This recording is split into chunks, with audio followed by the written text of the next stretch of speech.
Hello बच्चों, good evening. Welcome to the chemistry zone. भाई chapter 4 chemical kinetic वैसे थोड़ा लेंथी चैप्टर है, जल्दी से उसको अगर कवर करना है तो थोड़ी एक्स्ट्रा प्रैक्टिस भी करनी पड़ेगी आपको। आज मॉर्निंग सेशन में जो लेक्चर था integrated rate equation for zero order reaction, और अभी आपको पढ़ना है integrated rate equation for first order reaction. Integrated rate equation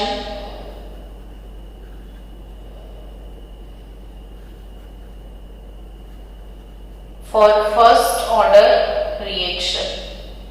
again board का वेरी आईएमपी टॉपिक है, ये 4 मार्क्स में आता है और 4 मार्क्स का काफी इंपॉर्टेंट क्वेश्चन है, बहुत ज्यादा इंपॉर्टेंट। ये थियरी कंपल्सरी प्रिपेयर करनी है सबको। प्रिपेयर करने के बाद 2-3 टाइम आप लिख के प्रैक्टिस भी कर लेना। जिसको कंप्लीट मार्क चाहिए 100 आउट ऑफ 100, तो ये एक आईएमपी आपके लिए क्वेश्चन है। Integrated rate equation of first order reaction. तो सबसे पहला question, what is first order reaction? तो ऑब्वियसली फर्स्ट ऑर्डर रिएक्शन कौन सा है? तो जिसमें रेट रिएक्टेंट की जो कंसंट्रेशन है उसका जो एक्सपोनेंट अगर 1 है, रिएक्टेंट कंसंट्रेशन का एक्सपोनेंट अगर 1 है तो ये फर्स्ट ऑर्डर रिएक्शन है। यानी the rate of equation is proportional to the first power of the concentration, first power of the concentration of reactant is 1 of reactant is called first order reaction. So first order reaction integrated rate law कि the rate of equation is proportional to the first power या power 1 of the concentration of R is called first order reaction। यानी जो rate है वो rate proportional to concentration of reactant to the power 1। 4 marks के question के लिए theory title सब लिखना जरूरी है। सो बोर्ड में आप कैसे लिखोगे उसके साथ मैं पढ़ा रही हूँ कि लिखना भी अब सीख जाओ। पहले हमेशा फर्स्ट ऑर्डर रिएक्शन का डेफिनेशन लिखना, उसके बाद ये लिखना। अब थियरी स्टार्ट करते हैं कि if we have reaction R2P of first order, then what is the rate here? तो बच्चों अब धीरे धीरे सीखो रेट, यानी कि -d/dt of concentration R is equal to K concentration R और उसका पावर 1। ये चीज लिखना सीख गए, पूरी थियरी आपके हाथ में है। जीरो ऑर्डर में यहाँ पे K और पावर 0 था। अब बच्चों R वाले टर्म को एक साइड कर दो, तो डी आर बाय आर, ठीक है। माइनस के, ये वाला माइनस यहाँ पे शिफ्ट कर दो के, ये आर तो उधर चला गया, कुछ नहीं है, 1 into D T. Now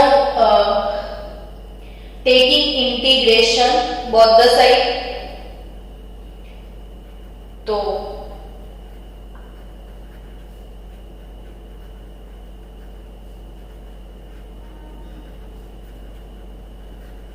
integration लेना है आपको, तो integration D R by R is equal to minus k integration 1 into D T. Done. Minus k integration 1 into D T. Students, अब 1/r dr का इंटीग्रेशन क्या होता है, तो ln r। अगर 1/x dx, तो मैथ्स वाले बच्चों अब तो बहुत फास्ट आंसर देने वाले हो, ln x। वैसे ही 1/r dr, तो व्हाट इज इंटीग्रेशन, तो ln r at t time minus k 1 into D T, तो t plus c। Where what is c here, तो it is nothing but integration constant, है ना, integration constant. अब हमको integration constant का value भी सबसे पहले कैलकुलेट करना है, तो इंटीग्रेशन कांस्टेंट का वैल्यू कहां से लेके आओगे, तो इसके लिए आप इनिशियल टाइम सिलेक्ट कर दो कि व्हेन t इज 0, यानी इनिशियल टाइम पे, इनिशियली जो कंसंट्रेशन 0 टाइम पे RT, it is nothing but R initial R naught. So taking t is equal to 0 here. If we put ln R naught instead of RT here, तो it is C only, ये 0 है, यानी कि we have the integration constant C is nothing but ln R naught. Students, page पलटाया जाए, याद रखना ये चीज, तो लिख देते हैं अभी कि ln RT is equal to minus KT plus C की वैल्यू थी ln R नॉट, है ना। तो ये हो गया integrated rate equation for first order reaction. अब हमको चाहिए रेट कांस्टेंट का इक्वेशन, ये है integrated rate equation. Now I want the value of rate constant. तो रेट कांस्टेंट किसको बोलते हैं हम, के को बोलते हैं। तो रेट कांस्टेंट k का वैल्यू क्या है, तो it is KT ln R naught minus ln RT, ln R naught minus ln RT। ये माइनस KT है, उसको उधर शिफ्ट करो, KT ln R naught minus ln RT। So बच्चों KT is nothing but ln. Now ln R naught, ln A minus ln B अगर है तो इसका वैल्यू होता है ln A अपॉन B, यानी कि इधर आप लिख सकते हो ln R naught upon RT। सो बच्चे लोग, व्हाट इज के हियर? तो 1/t ln r0 upon rt, और मुझे ln को शिफ्ट करना है लॉग में। तो यहाँ हमको पीएचडी नहीं करना है, सीधा सीधा बहुत सारी चीजें आप डायरेक्ट याद रखने से भी इजी गोइंग कर सकते हो। तो ln से log में मुझे कैसे जाना है? तो शॉर्टकट याद रखो कि ln a है, तो ln से अगर मुझे log में कन्वर्ट होना है तो 2.303 log a होता है। यानी ln से अगर आप log में आए, ln जो है वो e के बेस पे होता है और लॉगरिथम जो है वो 10 के बेस पे होता है। ये बेस है, ये एक्सपोनेंशियल फंक्शन e के बेस पे है, ये 10 के बेस पे है। तो ये बेस e से 10 में कन्वर्ट करोगे तो 2.303 से आपको मल्टीप्लाई करना है। सो यहाँ सिंपली याद रखो कि ln के बदले मुझे log लिखना है, तो 2.303 t log r0 upon rt।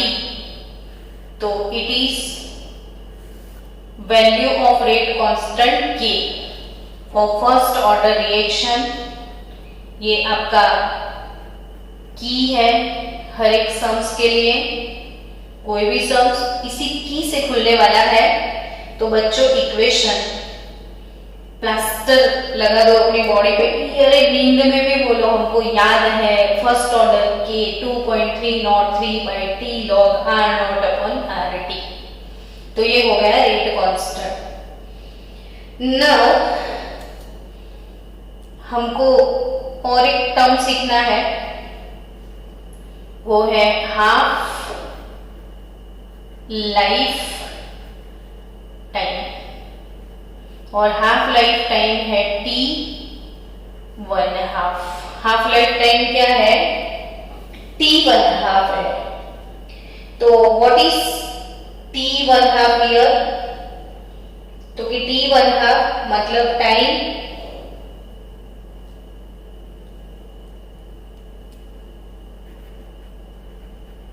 taken to complete, time taken to complete 50% reaction. यानी कोई भी रिएक्शन उसका कंसंट्रेशन 50% बचे, 50% बचे मतलब 50% खत्म हो गया।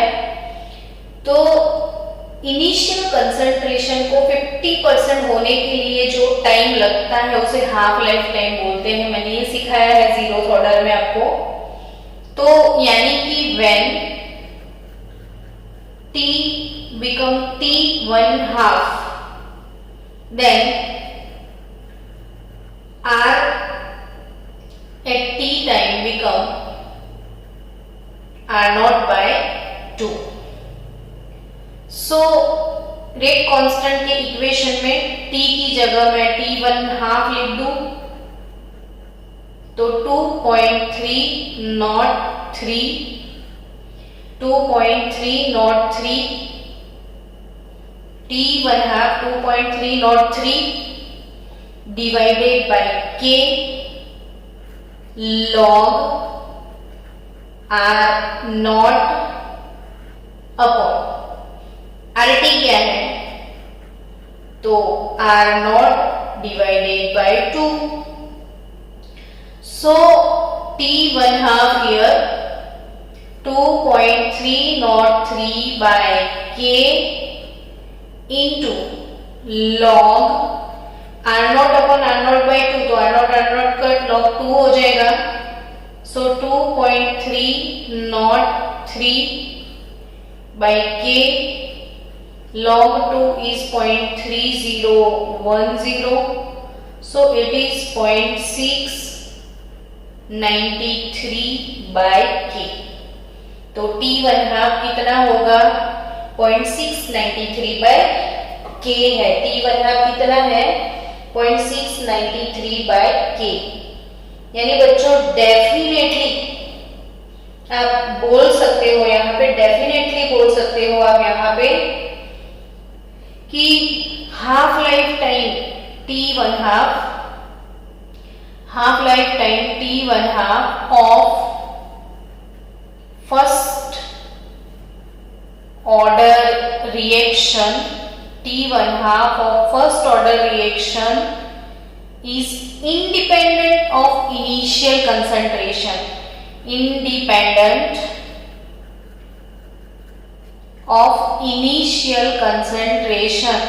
यानी इसको इनिशियल कंसंट्रेशन से कोई लेना देना नहीं। वेरेस आपने 0th ऑर्डर में T1/2 का रिएक्शन पढ़ा था कि R0/2K ऐसे था, है ना।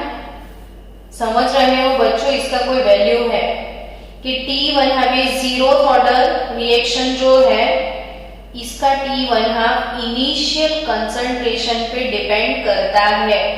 अगर आप इनिशियल कंसंट्रेशन चेंज करते हो, इंक्रीज करते हो तो T1/2 भी इंक्रीज होता है। वेरेज अगर वो फर्स्ट ऑर्डर रिएक्शन है तो इनिशियल कंसंट्रेशन आप कुछ भी ले लो, कोई भी चेंज कर दो, इसको T1/2 से कोई लेना देना नहीं है। लिटरली दिखता है कि half life time of first order reaction is independent of initial concentration. It is not depend on initial concentration. Initial concentration change करने से T1/2 पे कोई इफेक्ट नहीं पड़ता है। यानी हाफ लाइफ टाइम आप समझ गए। अब वैल्यूज ऑफ स्लोप की जो वैल्यू है वो भी समझनी है आपको। चलो तो फिर से वो इक्वेशन लिख दे, ln RT is equal to minus KT plus ln R0, है ना। इसको आप y is equal to m into x plus c के साथ कंपेयर कर लो। कंपेयर करने से सीधा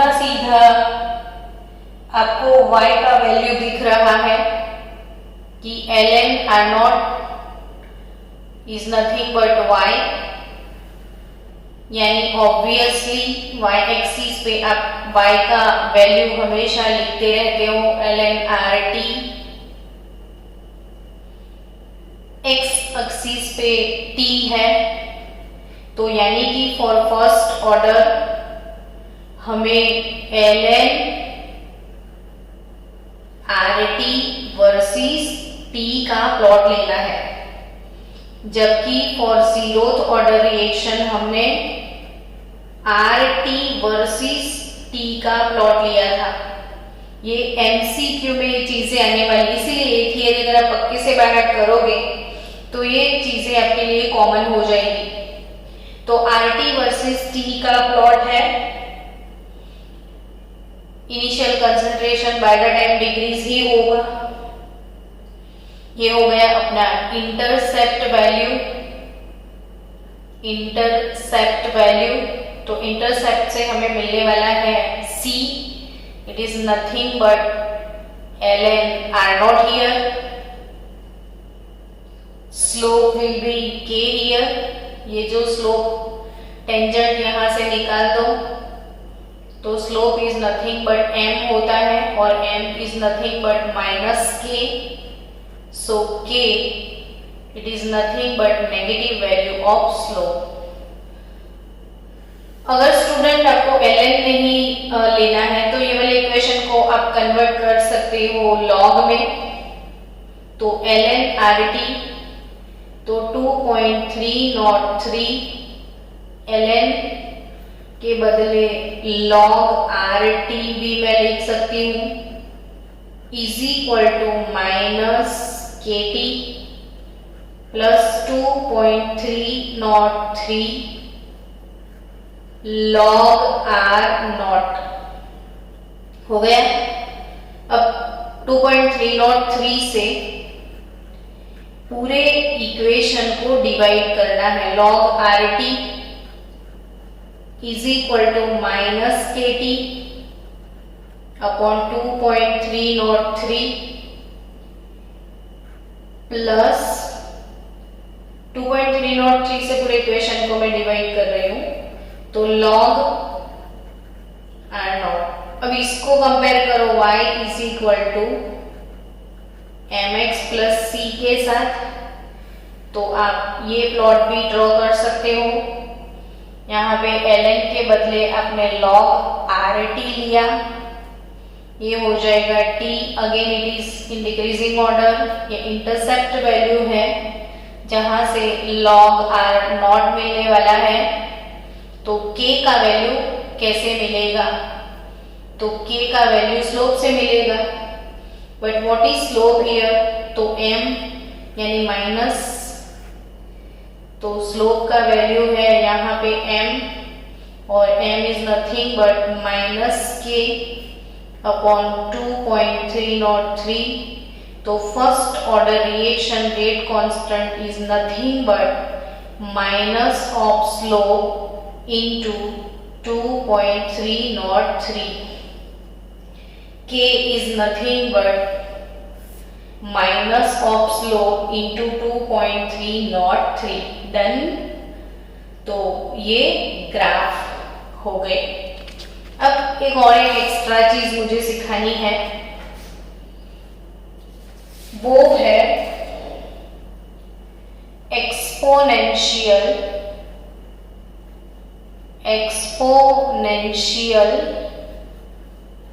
equation for first order reaction. तो एक्सपोनेंशियल इक्वेशन कैसे हम डिराइव कर सकते हैं वो सीखना है।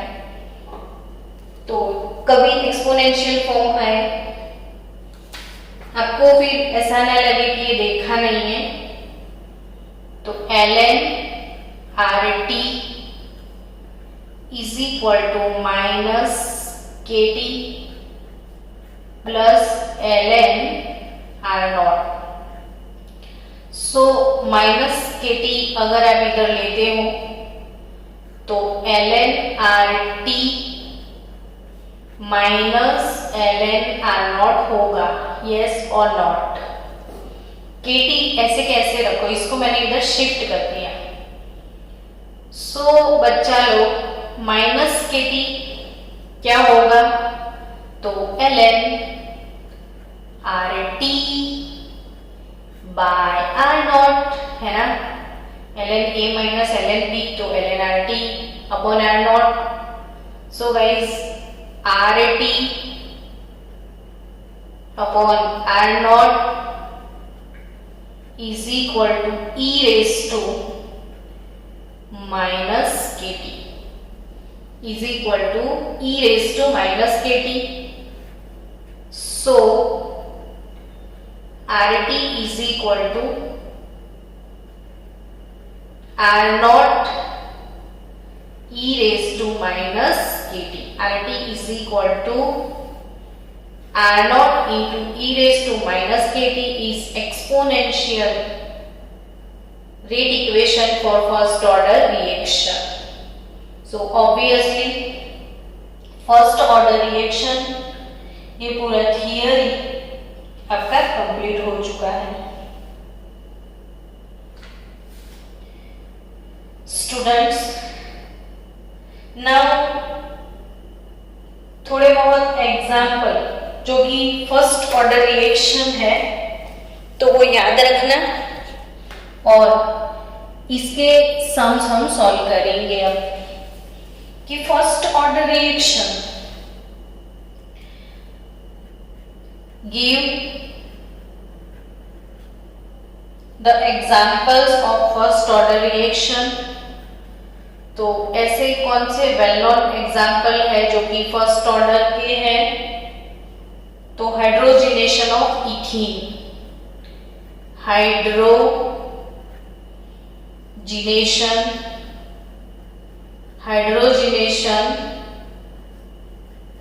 ऑफ इथीन, हाइड्रोजनेशन क्या होता है, इथीन क्या है, तो CH2 डबल बॉन्ड CH2, ये इथीन है। Ethene gas plus hydrogen gas. Hydrogenation is nothing but addition of hydrogen gas and it gives us C2H6 ethane gas. Done. So what is rate here? तो ये वाला जो after experimental quantity, इसका जो rate है वो है -d/dt with respect to R के concentration of ethene only. Just ये इथीन पे डिपेंड करता है, हाइड्रोजन पे नहीं। तो याद रखना बच्चों, all natural and artificial radioactive decay, all natural and artificial, all natural and artificial decay of unstable nuclei।